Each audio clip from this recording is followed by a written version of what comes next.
When you are a massive fragrance enthusiast like me, and you have hundreds and hundreds of fragrances, you're bound to fall out of love with a few of them every now and then. That's completely normal.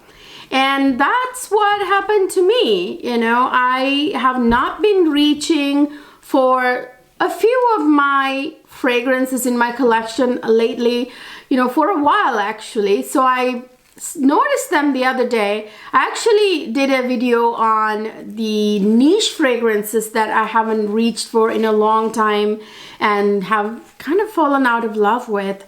I did that video already. Check it out. I'll link it up here and down in the description box. But this video is the designer version of it. So essentially, I wanted to share with you guys the designer fragrances that I have sort of fallen out of love with. I haven't reached for them in a very long time. And some of them have started collecting dust, and I had to dust them and, you know, make them look pretty again. I actually have a lot more designer fragrances that I haven't reached for in a very long time than I do niche fragrances, you know, because I really love my niche collection in particular, because I'm very careful about what I buy when it comes to niche fragrances, because they tend to be more expensive. So if you want to know which designer fragrances I have broken up with, just continue to watch.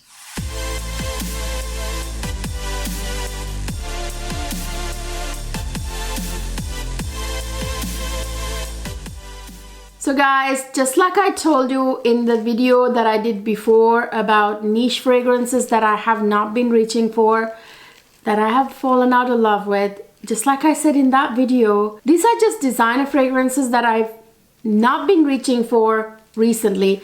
I mean, for a while anyway, for months. But that doesn't mean that it's gonna be permanent. In some cases, it might be that I may never reach for them, but it could change.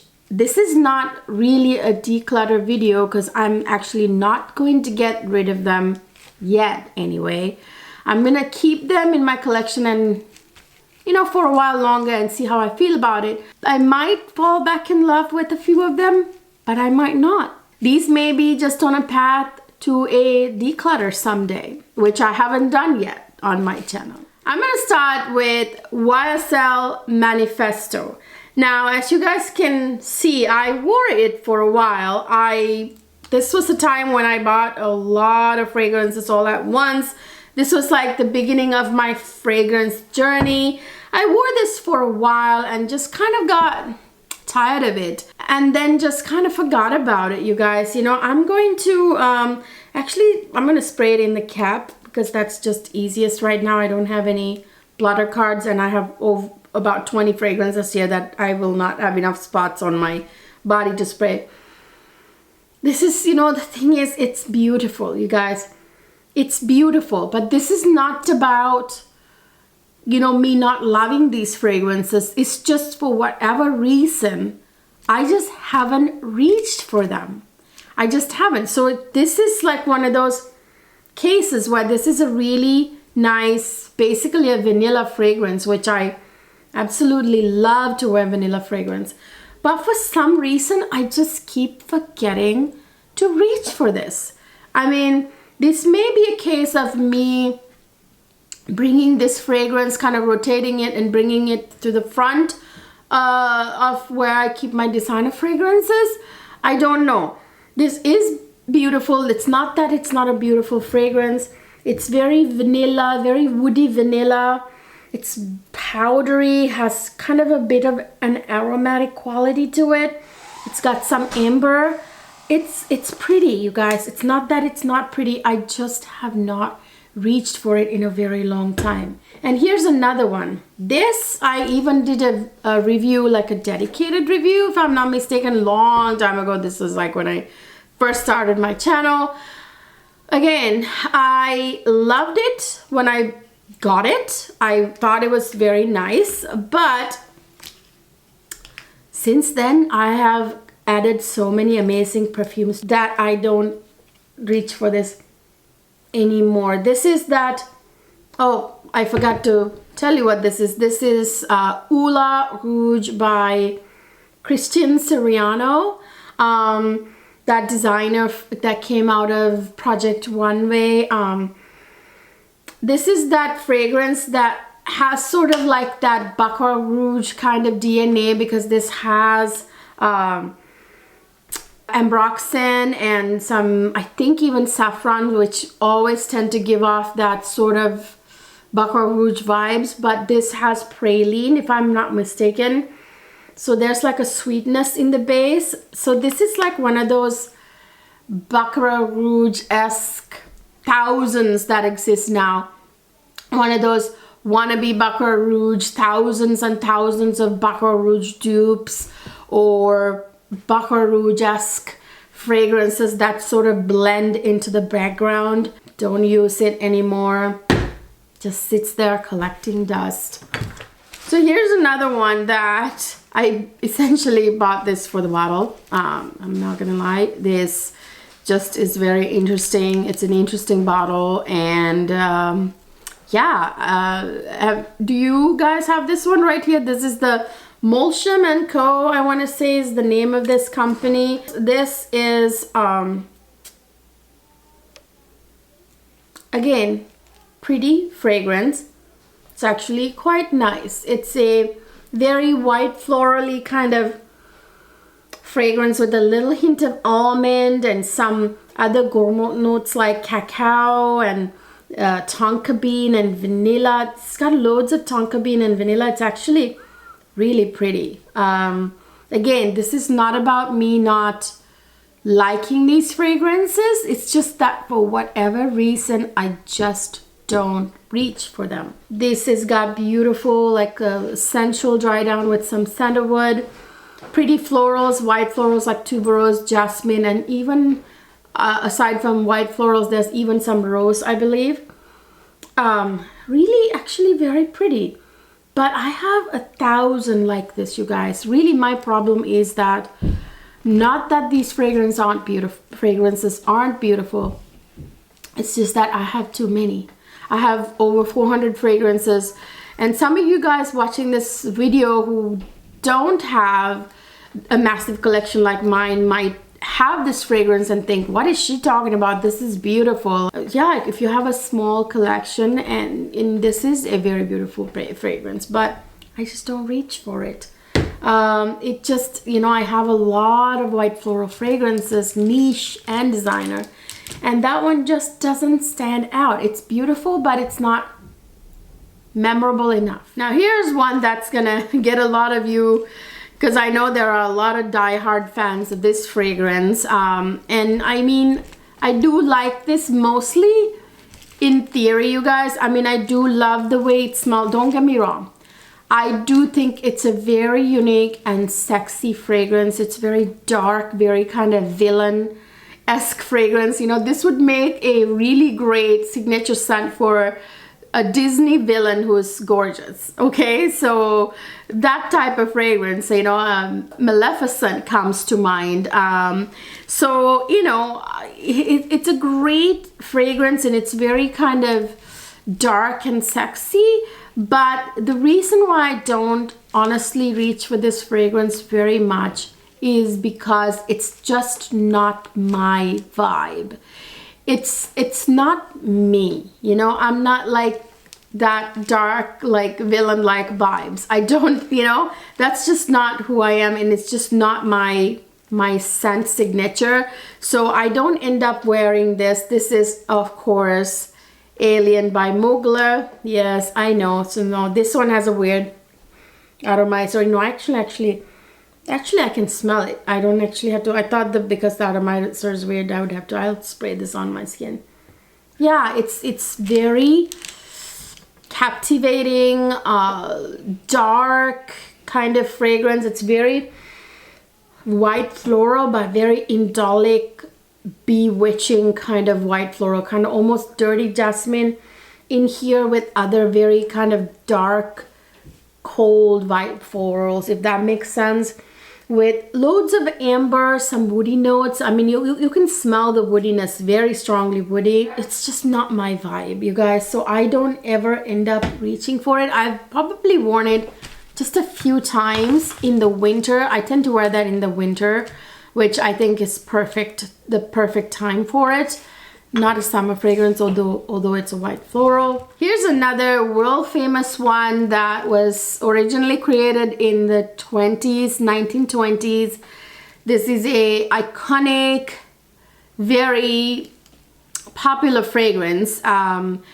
The only reason why I don't reach for this is because it is vintage smelling. It smells very mature to me because, you know, you recognize this kind of scent and you associate it with that period of time. I actually, honestly, I'm keeping this in my collection because it's so iconic. This is, of course, Shalimar by Guerlain. I know this is the original, by the way, the very first one.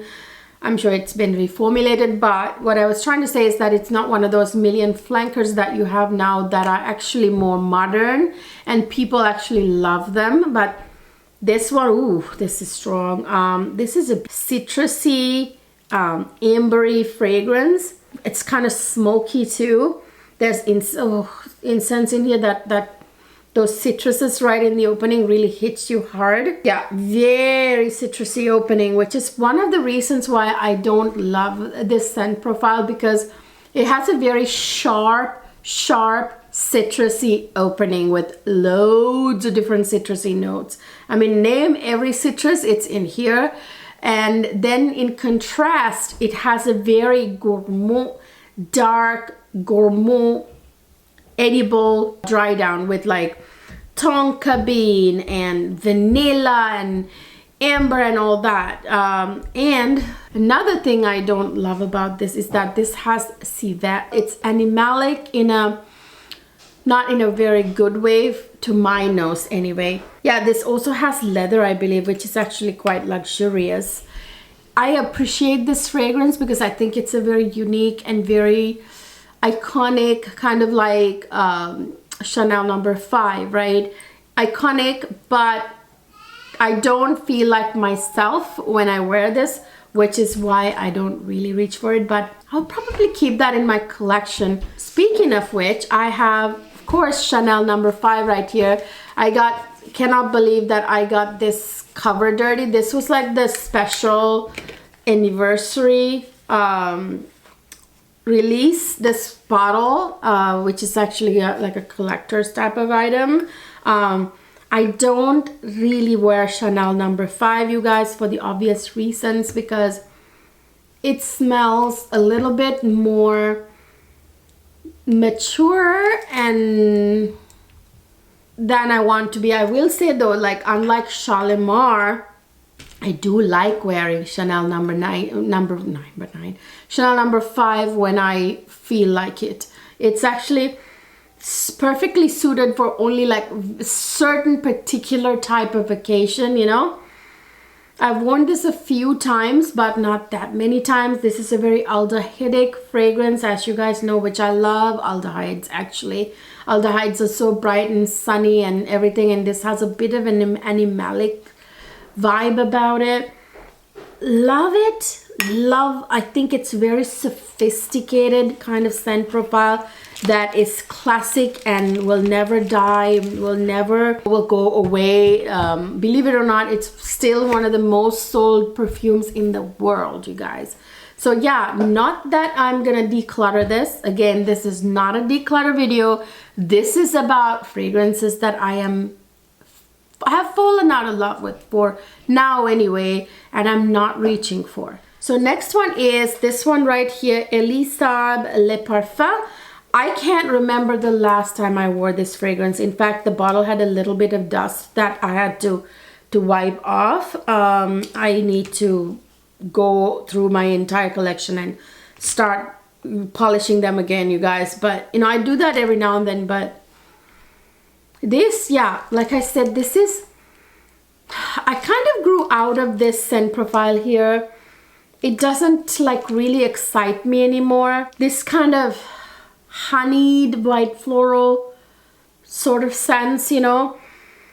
I'm a little over it. I'm not loving the honey, the big syrupy dose of honey in here with the white florals the way I did love it when I first bought it and wore a few times after, and then I just kind of forgot about it because it's not very remarkable kind of scent profile that I tend to gravitate towards, you know what I mean? So yeah, I think that's actually been discontinued, guys, if I'm not mistaken. And then I have this right here. I only bought this because of the studs, the Valentino studs on the bottle, and it was new, and you know, and it's a pretty scent, but I never really reached for it after wearing it a few times. This is Valentino Voce Viva. Again, this is, some of you guys probably love this. This is a citrusy white floral, very refreshing kind of white floral. It's kind of powdery. It's got some vanilla in it. It's like, it's beautiful, it's pretty, but there are 1,000 other perfumes like this, especially like the newest Prada fragrance smells a little bit like this. I can name like a million of them. There's like other Valentino fragrances that smells like this, so it's not really that unique, which is why I don't reach for it, you guys. And then I'm gonna talk about these two together because these are original and flanker right here. These are Dolce & Gabbana Pour Femme and Dolce & Gabbana Pour Femme Intense. These two are kind of like marshmallowy fragrances. This one, the original right here, is like a, it's pretty, it's pretty, it's marshmallowy, which, you know, you'd think, you know, I mean, I loved it when I bought it. But since then, I've added so many more deliciously marshmallowy fragrances like Kilian, you know, Love Don't Be Shy, and boy, like Oriana. I mean, name it. I have like Kilian Princess, you know, like I have so many more like notable marshmallowy fragrances. I wore this mostly, I remember, to bed back then, like to bed, around the house. Really, I'd never really wore this out because the performance of this fragrance isn't the best. Like this disappears on my skin within like a couple of hours. It's not a very long lasting fragrance. It's pretty, it's got like some fruity notes like raspberry, hint of raspberry, some mandarin orange, some beautiful white florals, some, you know, with the marshmallow, the vanilla. Yeah, it all sounds good, but the performance is terrible. And there are better marshmallowy fragrances in my collection. Now this smells basically almost exactly like the other one. I actually prefer the original to the Intense, if you want to know that. I believe these two were featured in one of my first of flanker videos where I compared the original perfumes to their flankers. Go ahead and check out on my channel on the homepage. You will see all my videos there. And you'll see my first of flanker series there. Yeah, this smells almost identical to that one. Don't reach for them anymore. I mean, the bottles are almost full. Now this one I bought because of the recommendation of a viewer. I bought it just because she was saying that this fragrance was like a catnip for men. So I bought it. I thought it was interesting sounding. I wanted to see what my husband thought of it, so I bought it. This is like a very old, almost vintage actually, Dolce & Gabbana. This is called, I think, just Dolce & Gabbana for women before all the other stuff came out. But yeah, this, you know, is a very aromatic fragrance, very aldehydic. My husband doesn't like it. It did not have that effect on my husband at all. This is super like super aromatic, very aldehydic, white florally, kind of fresh, clean, citrusy kind of fragrance, but very heavily aromatic from the aldehydes. I love aldehydes, but this one is not like, you know, as good as some of my aldehyde fragrances that I love, like MFK 724 is absolutely gorgeous, very crisp and amazing. And then there's the Kriegler, Abracadabra, you know, those are amazing. And then of course the Kilian Woman in Gold, I know. This is not as sophisticated as those. These are almost Smells like very strongly of a linen cleaner, like a clothes detergent, but in a very kind of, I don't want to say chemically, but you know, I don't know, like it's hard to describe. Yeah, this is very much like an aromatic aldehydic fragrance, but in a very kind of vintage way. They used to do aldehydes really strong back then. Then I have Boss the Scent Private Accord right here. You know why we bought this fragrance. You know why we all bought this fragrance, because Jeremy Fragrance was raving about this like years and years ago. And the problem, actually, it's missing the little atomizer cap here. I don't know how. The problem with this fragrance is that it doesn't last even a second. He used to say that this kind of smells like orange dipped in chocolate, which sounds great, but you know, in theory, but the problem is it's not that it doesn't smell good. It smells beautiful, but it just disappears like that. So I just over time kind of like lost interest in it because I couldn't keep it on my skin. Obviously it has mandarin orange and cacao, I think cacao pad, and you know, a little bit of white florals, probably orange blossom and all that. Beautiful, but doesn't last, therefore I lost interest. Speaking of fragrances, Jeremy Fragrance used to rave about. Here's another one right here. This is Viva La Juicy Couture Gold Couture. This, you guys, is a gourmand caramelly fragrance, which again it's beautiful. You know, it sounds great. You know, when you think about the notes, this is full of vanilla and caramel. What's not to like? There again, the performance isn't great, disappears around 2 hours, which is how I lost interest in this one as well. And also I added way more sophisticated caramelly gourmand fragrances to my collection since then. This is like when I first started my fragrance journey. Long time ago. Actually, not when I first started it. I started it when I was like 18, but you know, like when I started to really collect a lot of fragrances. It has some white florals, you know, like Lily of the Valley, you know, jasmine and stuff, and it has loads of lot of caramel, but it's not very strongly caramelly either, just because it's a very kind of, I don't want to say weak, it's a very not very strong fragrance. And then I have Viva La Juicy Noir. This is, I think, this one also I didn't wear very much, lost interest pretty much almost immediately. There again, because they're not very strong, long-lasting fragrances, couple of hours gone. This has got some wild berry notes, some mandarin orange. It has the caramel and the vanilla just like the other one, some amber, white florals, you know, very kind of generic smelling fragrance.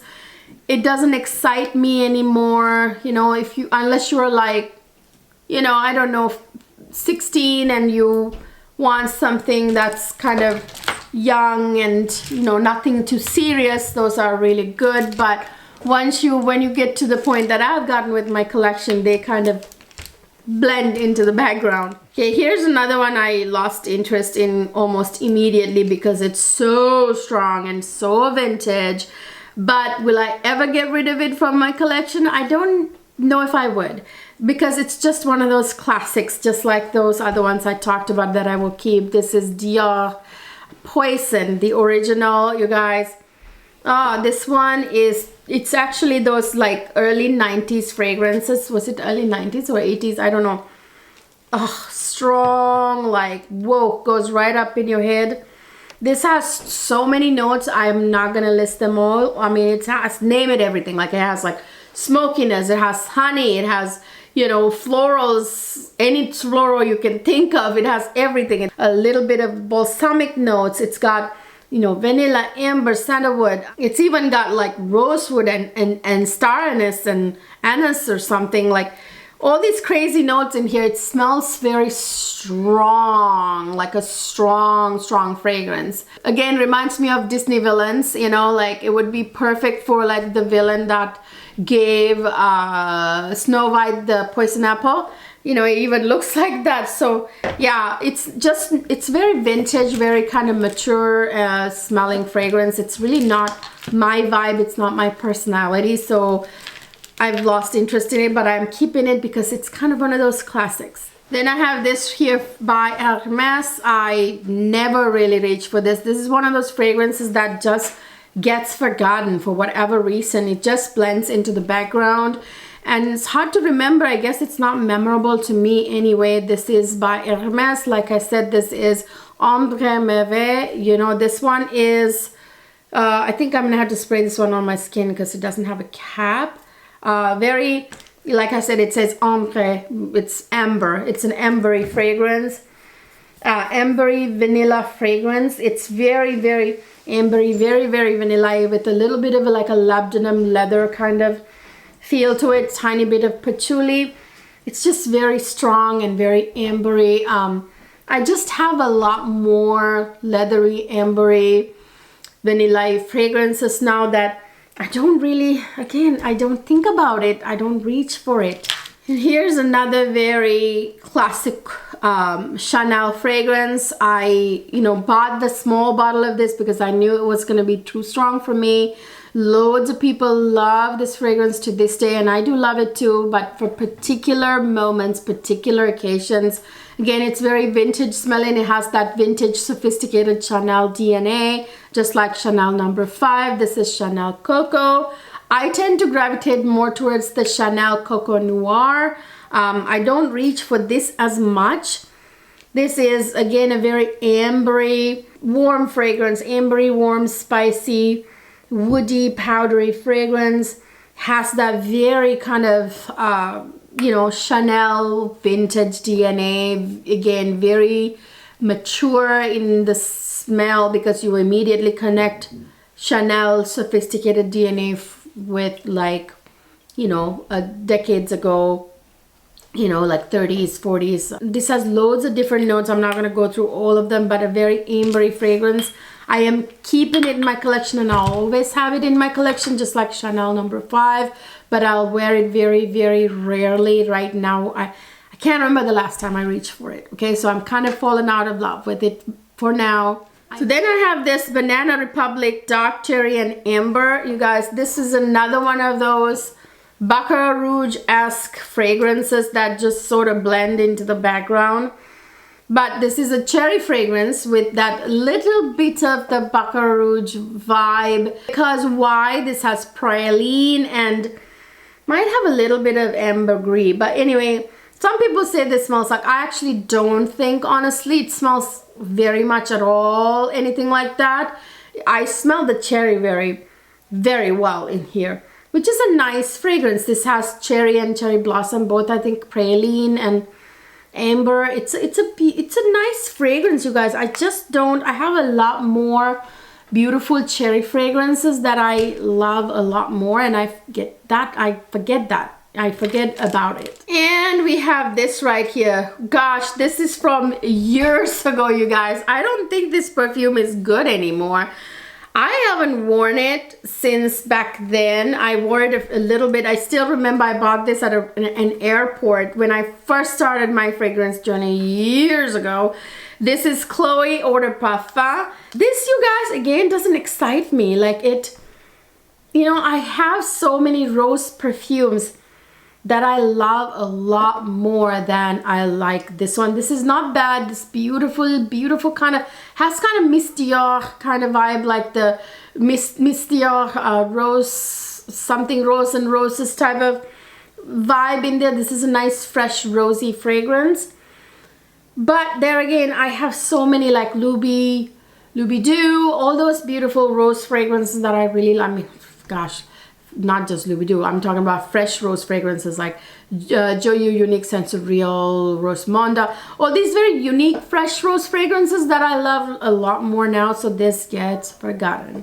Now this, I don't even know how and where I got this and why I got this. This is Givenchy Italia. I don't think I've ever talked about this perfume on my channel. This is just it's unremarkable, you guys. It doesn't last very long. I probably wore it like once or twice, literally. It's just, you know, like a floral fragrance. That's really it. It's powdery and it's musky, very light, but disappears quickly. If you like a very light musky fragrance that doesn't linger too long, no, doesn't like project that badly, it's like almost like a skin scent musky, which can be very lovely. This actually has, you know, pretty florals. It has actually lotus, magnolia and stuff, even blood orange. So it's actually, I mean, it's pretty. I think I need to give this another try. It's unremarkable but pretty, you know, like, I mean, it's not something I remember to wear, but it has some pretty notes. So yeah, Giorgio, don't even know how and where I got it. That's it, you guys. Those are the designer fragrances that I just haven't reached for in months, if not a year or two. So it's been a long time since I last reached for them. Yeah, they just got forgotten, or they just are not my personality. They don't represent me, you know. For one reason or the other, I just haven't reached for them. This is not a declutter video. I don't know if I'll declutter them quite. I don't know, but some of them will probably eventually make it to a declutter, which I haven't done one yet. Let me know down in the comment section what you guys think. Do you guys have fragrances that you've fallen out of love with? Let me know, chime down in the comment section. I would really like to hear from you guys. Don't forget to subscribe to my channel if you haven't already. It really helps me out in terms of growing my channel. And don't forget to follow me on Instagram and TikTok. I will see you guys in my next video.